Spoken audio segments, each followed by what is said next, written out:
वो आदमी कहले हम यदुवंशी हैं, हम कृष्ण के वंशज हैं। तो कृष्ण जी के वंशज हैं आप, तो धर्म को आप नहीं मानेंगे। ये लोग चाहता जे विवाद में रह जाए, दूसरा के घूसे नहीं के देवे के, हमनिए के मारा मारी करे मौजूराई रह जाए तो दोसर देखी दबक जाइए, हमरो को मारे लगी सन। आज ये लोग कहती उ कूदत रहे हमार बेरादर, उ कूदत रहे हमार बेरादर।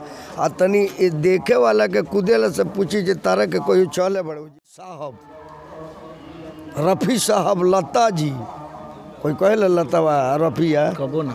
ये लोग के नाम का है, ये लोग के नाम का है? कौन आयल बा? फलानो आयल बा, हऊ आयल बा, कुकरा आयल बा, सियरवा आयल बा, जी लगल है। में जी सेट नहीं के करत रिएक्शन हो जाता है। बिहार में मिथिलांचल बा, एक मुट्ठी के जगह बा, भाषा का दर्जा मिल गई बा, लेकिन भोजपुरी के इतना लंबा क्षेत्र बा लेकिन दर्जा ना मिलल। एगो मिल के मैं बिहार के लोग के इज्जत से खिलवाड़ कर देता, अब मैं 13 करोड़ लोग मिल के अब 5 आदमी के बर्बाद कर में खराब बने हैं।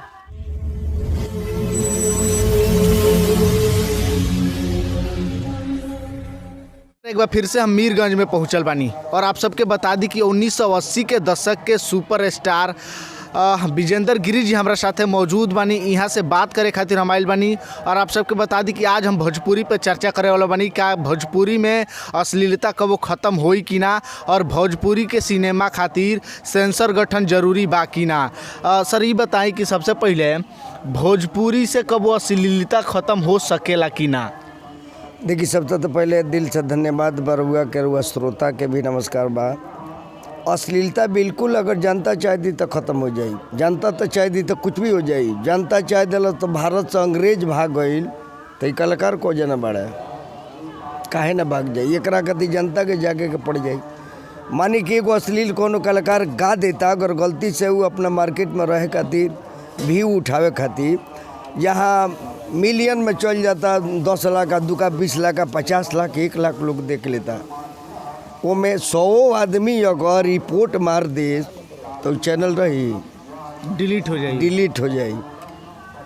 तो जितना श्रोता बड़े एमें जे देखो था 10 लाख में से 200 आदमी तक खड़ा हो जा, बिल्कुल बंद हो जाई, बिल्कुल बंद हो जाई। अंग्रेज भाग गए सही जी राज क के, वही ये अंग्रेज रूपी कलाकार भइल बड़े। ठीक बा, ये जी आइल वालो राज भोगे खातिर जो भोजपुरी को अपमानित करें, अश्लील बोलेंगे, भोजपुरी समाज को गाली देंगे, लोग के माँ बहन को गाली देंगे, हम मीडिया में रहेंगे, भोजपुरी को बर्बाद करके इस देश से चले जाना है।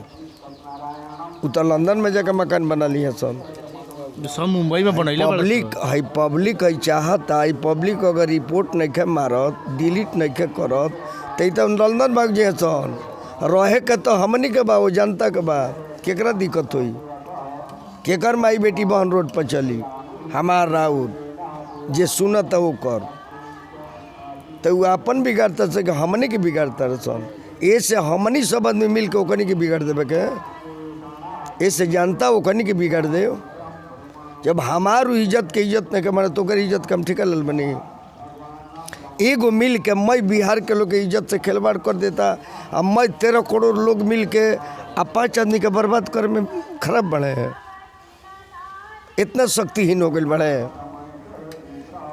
ये बिहार के धरती है, चंपारण के धरती।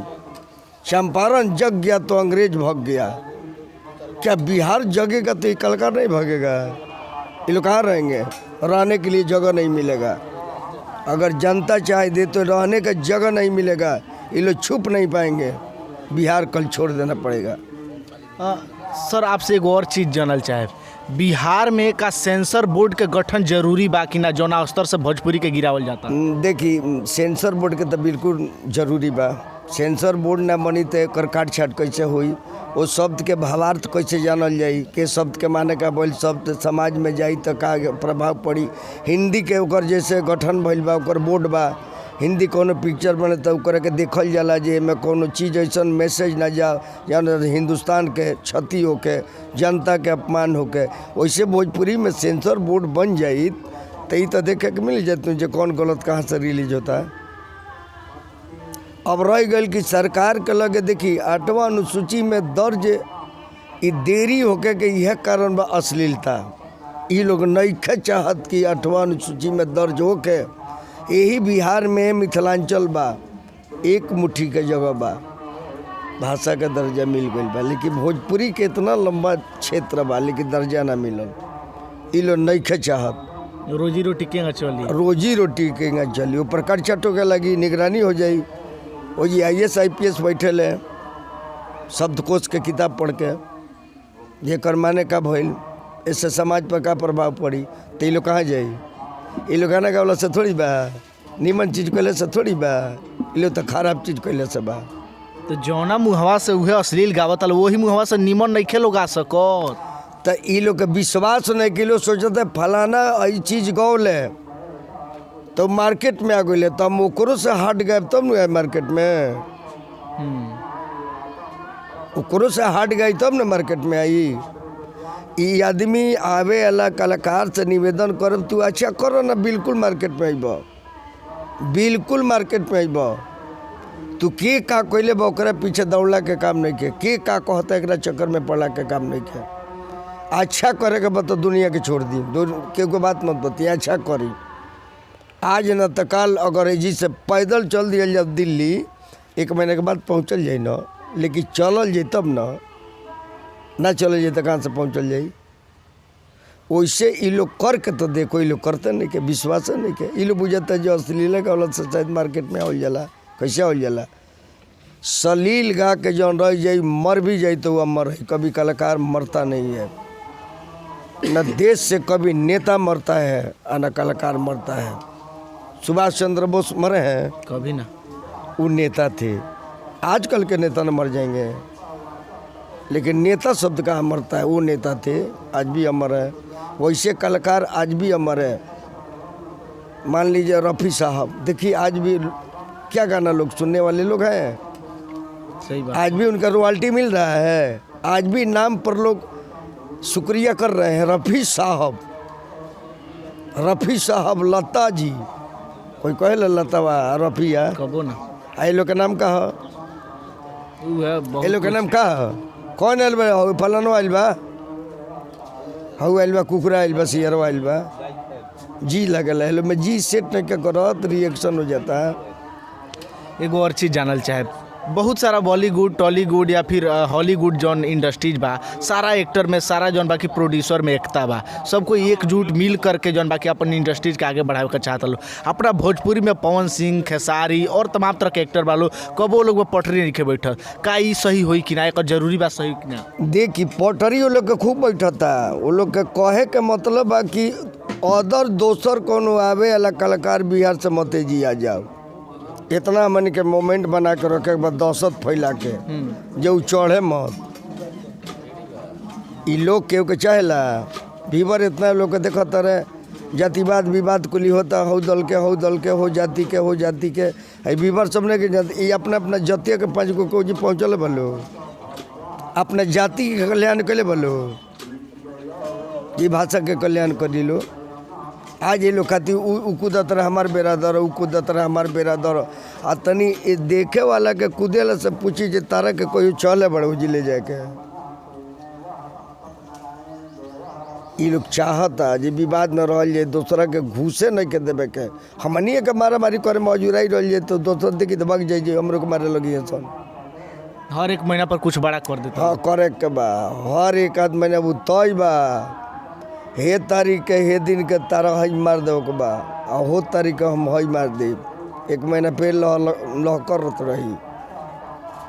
अच्छा सर, एगो और चीज़ जानल चाहे, जैसे कि संतोष रेणु के आप जानत नहीं, बागेश्वर धाम वाले बाबा पे बहुत कुछ अश्लील बोल दिए हैं, उनको चप्पल से मारने के लिए बोले हैं, जिनके सामने अमित शाह आकर के अपना माथा टेके, बहुत सारे ऐसे बड़े बड़े नेता जो है कि आकर के माथा टेके, उनको जो है कि इस प्रकार से अश्लील शब्दों का प्रयोग करके संतोष रेणु उनका मर्यादा जो घटा रहे, इस पर क्या कहना चाहेंगे?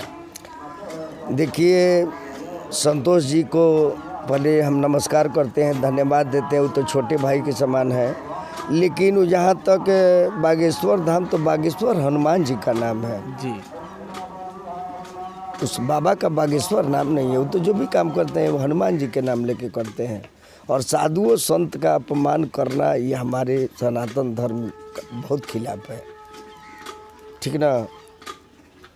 जब जब सनातन धर्म में गौ के संगे, नारी के संगे, ब्राह्मण के संगे, संत के संगे अपमान शब्द बोलबे तब तब ईश्वर के जन्म होला, अवतार होला। अब बागेश्वर धाम के बताई हनुमान के चप्पल मारनी, वो बाबा के चप्पल मारनी के हनुमान जी के चप्पल मारनी। हम बाबा धाम के ओकर चप्पल मार तो बाबा के चप्पल मार देनी, आ कि वो जिला के चप्पल मार देनी। कहीं ना कहीं वो आदमी सनातन धर्म से जुड़ा। सनातन धर्म से नहीं जुड़ल। वो आदमी कहले हम यदुवंशी हैं, हम कृष्ण के वंशज हैं। तो कृष्ण जी के वंशज हैं आप, तो धर्म को आप नहीं मानेंगे। कृष्ण जी कौन है? राम जी तो कृष्ण जी बन गए, वो तो नारायण के अवतार है, वो तो विष्णु है। राम बन करके आए थे, द्वापर में कृष्ण बन गए, तो दोनों तो एक ही है। तो फिर उनके भक्त को क्यों चप्पल से मार रहे हैं? हनुमान जी तो उनका भक्त है, और आप भी सनातन धर्म से कृष्ण के वंशज हैं। आप कितना धार्मिक वंशज के हो करके और अपने कुल खानदान को गाली देते हैं। राम को गाली देना, कृष्ण को गाली देना, हनुमान को गाली देना, आप अपने को गाली दे रहे हैं ना, आप अपना धर्म बिगाड़ रहे हैं ना।